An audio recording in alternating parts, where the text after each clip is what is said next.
Lockdown unlock દરમિયાન towing crane બંધ રાખવા બદલ સુરત શહેર ટ્રાફિક પોલીસ દ્વારા 92 લાખ રૂપિયાનું પેમેન્ટ કરી કૌભાંડ આચરવામાં હોવાનો આક્ષેપ આરટીઆઈ એક્ટિવિટીઝ દ્વારા કરવામાં આવ્યો હતો, જેના જવાબમાં સુરત ટ્રાફિક ડીસીબીએ પત્રકાર પરિષદ આયોજિત કરી કોઈ ગેરરીતિ નહીં થવું હોવાની સ્પષ્ટતા કરી હતી। લોકડાઉન અનલોક દરમિયાન ટોઈંગ ક્રેન બંધ રાખવા બદલ સુરત શહેર ટ્રાફિક પોલીસ દ્વારા 92 લાખ રૂપિયાનું પેમેન્ટ કરી કૌભાંડ આચરવામાં આવ્યો હોવાનો આક્ષેપ કરવામાં આવ્યો હતો। આરટીઆઈ એક્ટિવિટીઝ દ્વારા રાજ્યના ડીજીપીથી લઈને સુરત શહેર પોલીસ કમિશનર અને વિજિલન્સ તેમજ રાજ્યના એસીબીને તપાસ કરવા માટે અરજી કરવામાં આવી છે, જેના જવાબમાં સુરત ટ્રાફિક ડીસીબીએ કહ્યું કે કોઈ ગેરરીતિ થઈ નથી। અમે ડિટેન થયેલા વાહનોને એક જગ્યાએથી બીજી જગ્યાએ ખસેડવા માટે 22માંથી 8 ક્રેન લોકડાઉન દરમિયાન અને ત્યાર પછી જરૂરિયાત પ્રમાણે રાખે છે। તેમને નિયમ મુજબ જ પેમેન્ટ કરવામાં આવ્યા છે, એટલે ગેરરીતિનો સવાલ જ નથી।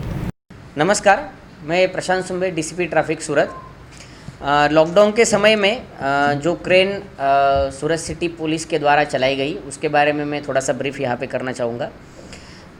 सूरत सिटी में कुल टोटल 22 क्रेन चलती है। अपने यहाँ पे जिस दिन लॉकडाउन लगा उस वक्त 23 मार्च को मैंने खुद ऑर्डर किया था और ये 22 क्रेन में से 14 क्रेन कम करके 8 ही क्रेन हमने चलाई थी, क्योंकि इतने सभी क्रेन की हमें ज़रूरत नहीं थी और हमें पता भी नहीं था कि आने वाले समय में हमें कितनी क्रेन लगने वाली है। फिर भी मैंने 8 क्रेन शुरू रखी थी, 14 कम करके।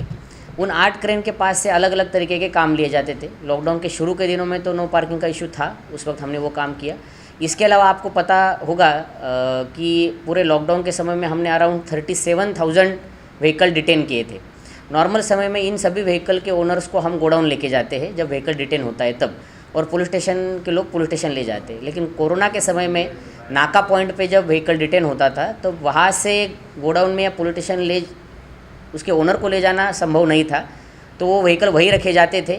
40-50 व्हीकल होने के बाद उनको बारी बारी वहाँ से लेके लिया जाता था। आपको पता होगा एक समय पे क्रेन में 6 व्हीकल आते हैं तो उनको उतनी ट्रिप करनी पड़ती थी। 37,000 अगर व्हीकल हमने लॉकडाउन के समय में डिटेन किए हैं तो उनको ले जाने में कितनी ट्रिप लगी उसका कैलकुलेशन आप कर सकते हो। इस काम के लिए इन क्रेन का यूज़ हुआ।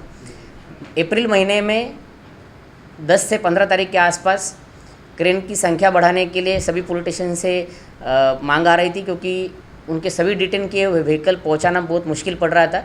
तो सीपी सर की परमिशन लेकर हमने और 5 क्रेन उसमें ऐड की थी।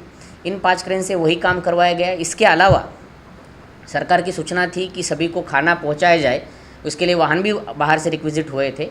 और इसी प्रकार से हमने 4 क्रेन 4 जोन में हमारे टीआरबी को सुबह शाम खाना पहुंचाने में और पुलिस वालों को खाना पहुंचाने में और उनके आसपास जो पब्लिक है उनको खाना पहुंचाने में हमने यूज़ की। उसके फुटेज भी आपके पास होंगे। मई महीने के एंड में जब लॉकडाउन ख़त्म हो रहा था तब हमने 22 की 22 क्रेन शुरू करवाई, क्योंकि ट्रैफिक बढ़ रहा था। जून महीने में क्रेन चली है और उसका एनफोर्समेंट का काम भी हुआ है।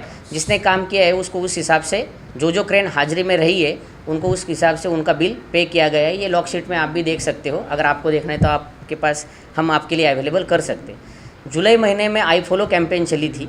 आई फॉलो कैंपेन के दौरान आपको सबको पता होगा कि हमने जो ऑफेंडर्स थे उनको रोककर उनके पास से ट्रैफिक के नियमों का पालन करने की प्रतिज्ञा दिलवाई थी। तो काम तो हम करते थे, लेकिन उनके पास से फाइन नहीं लेते थे। उनको रोककर उनके पास उनकी गाड़ी के ऊपर स्टिकर चिपकाया या फिर उनको बैच दिया अगर वो फॉलोअर्स है तो। अगर फॉलो नहीं कर रहे तो उनके पास से ट्रैफिक की प्रतिज्ञा लेकर हम उनको छोड़ देते थे।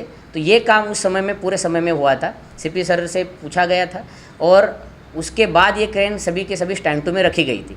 और इसी के ऊपर जब एसीपी एडमिन में मुझे पूछा तब मैंने उनको जवाब दिया है कि अगर क्रेन बंदोबस्त में स्टैंड 2 में है, हाजिर है, उनके लेबर्स है वहाँ पे, क्योंकि हमारे लॉगबुक में आता है कि कितने लोग लेबर और कितने ड्राइवर है 1+3, तो उनको उसका बिल उनको दिया जाए। और अगस्त महीने में भी कामगिरी हुई है। हर दिन कामगिरी जिस दिन हुई है उसी दिन का उनको बिल चुकौनी की गई है। मार्च महीने से लेकर आज तक कब जब क्रेन कम चली, जैसे अप्रैल महीने में सिर्फ 13 ही क्रेन चली तो 15 लाख का बिल गया है।